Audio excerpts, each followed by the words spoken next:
Hello. Today we will learn about the phrasal verb drop something in. It means to put something somewhere quickly or casually. It can also mean to visit someone briefly. For example, you can drop a letter in the mailbox, or you can drop in on a friend to say hello.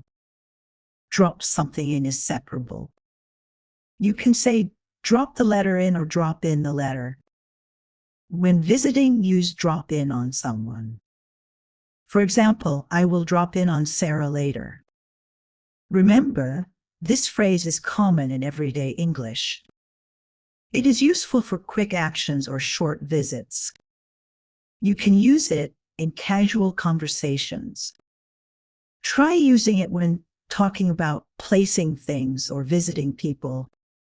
Now let's look at some examples. I dropped the keys in the drawer. She dropped in a quick hello. Practice these sentences to sound natural. Avoid mistakes like putting the object in the wrong place. For visiting, don't forget to use on after drop in. Try to use drop something in your daily English. Thanks for watching. See you next time.